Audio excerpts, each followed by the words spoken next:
Línea de tiempo sobre la vida y obra de Karl Popper. En este trabajo se va a hacer un recorrido por la vida y obra del filósofo austriaco que nació en Viena, Karl Popper. El año en el que él nació fue 1902. Fue destacado como un filósofo y profesor austriaco que hizo grandes aportes a la filosofía y a la ciencia. Tras presentar en 1928 una tesis doctoral fuertemente influenciada por la matemática, él logra acceder a la capacitación en 1929 para dar lecciones de matemáticas y física. En estos años tuvo contacto con el llamado Círculo de Viena, frente al cual cuestionó algunos de sus postulados más significativos de este grupo de pensadores. A pesar de que tenía cercanía con este grupo, él fue un fuerte crítico de muchos de sus principios y planteamientos que hicieron.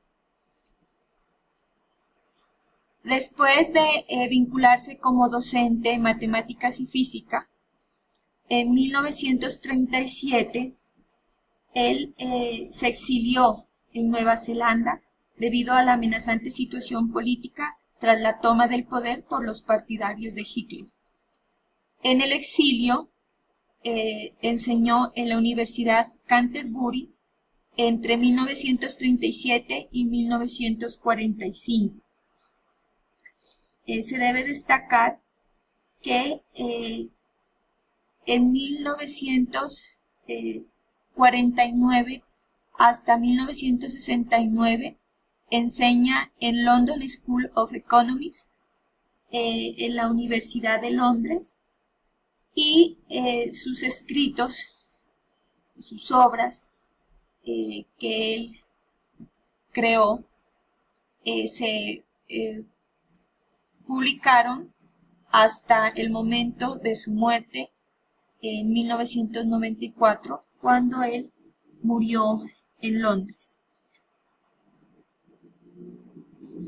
Se tiene también que destacar su vida académica activa, lo cual lo llevó posteriormente en 1969 a su retiro de la vida académica y se lo consideró en la categoría de profesor emérito, invitado como profesor en universidades extranjeras del mundo, y la continuidad que tuvo en sus creaciones, en sus obras, hasta el momento de su muerte.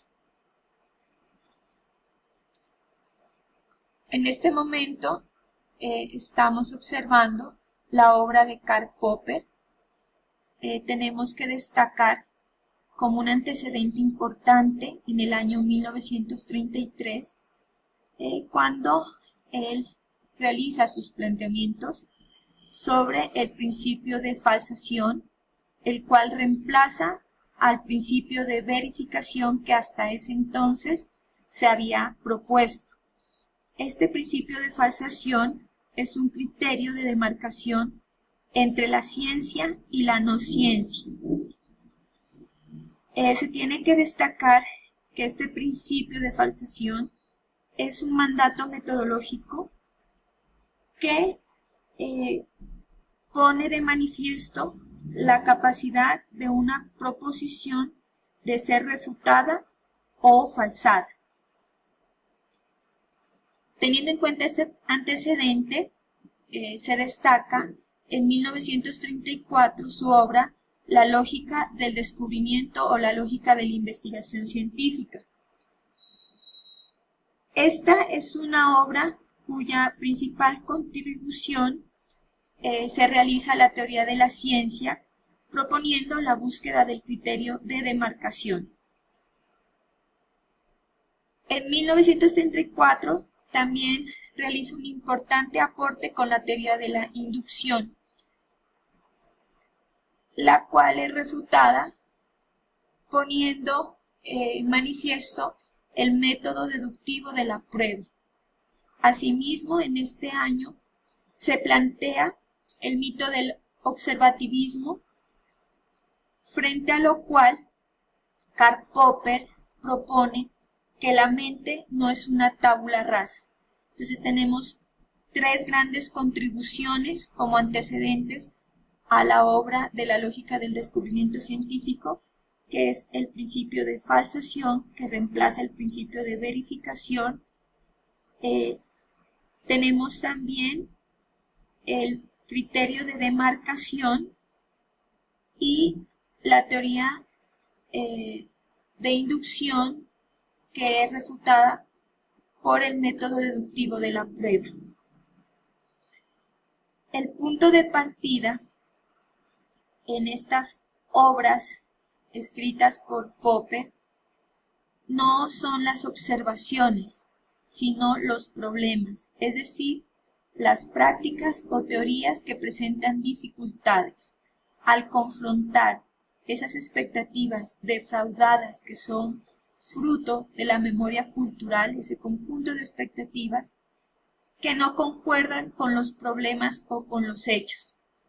Entonces, al existir esta contradicción entre las expectativas y los hechos, es cuando surgen los problemas de investigación o de construcción del conocimiento, dentro de dos contextos: el contexto del descubrimiento y el contexto de justificación.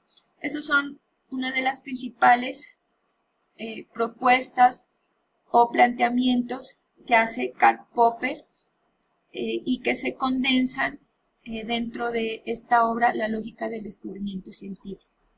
Posteriormente, en 1937, se publica dos obras: La miseria del historicismo y La sociedad abierta y sus enemigos.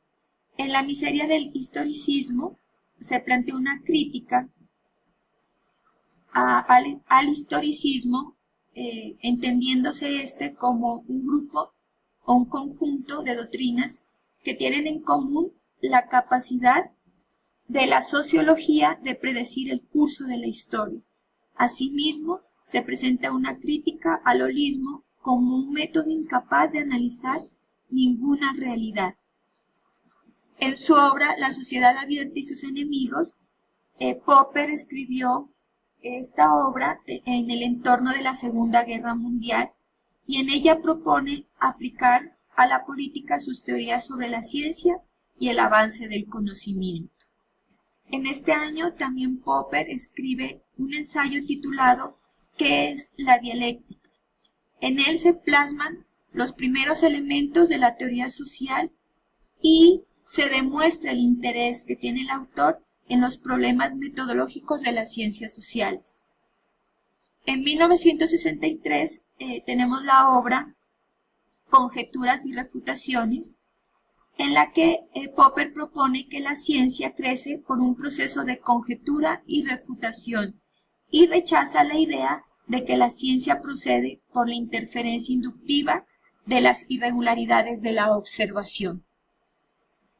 En 1972 se tiene la obra Conocimiento objetivo, cuyo punto de partida de la epistemología de Popper, planteada en esta obra, es el realismo del sentido común, o el realismo crítico, que reafirma la necesidad de poner en tela de juicio el propio punto de partida. Es decir, desde esta perspectiva, el autor plantea la crítica del inductivismo, poniendo en cuestionamiento, en duda, el carácter definitivo de toda pretensión de conocer. Tenemos en 1974 la obra titulada Búsqueda sin término. Esta obra es una autobiografía intelectual donde también se plantean réplicas a los críticos del autor, permitiendo entender la trayectoria de su pensamiento, y también hay que destacar que esta obra fue traducida a 20 lenguas, por lo tanto, tiene una significancia muy importante dentro de la obra de Karl Popper. Finalmente, en 1977 se destaca El yo y su cerebro. En esta obra, Popper afirma la distinción entre yo y el cerebro, Es una crítica, es un cuestionamiento a la teoría materialista que plantea el cerebro como una dimensión material del ser humano que es exclusiva. El autor Popper, conjuntamente con Eccles, proponen un interaccionismo, según el cual el yo o la mente se encuentran por encima de las condiciones materiales y se da una acción mutua entre la mente y el cerebro. Es decir, se reconoce que en el ser humano hay dimensiones humanas que trascienden las dimensiones materiales. Se debe destacar en la vida y obra de Karl Popper sus contribuciones tanto a la filosofía como a la ciencia y su epistemología. Dentro de sus aportaciones, cuyo punto de partida tiene que ver con la necesidad que hay de poner en cuestionamiento, de poner en duda todas las verdades que se nos han presentado como verdades absolutas.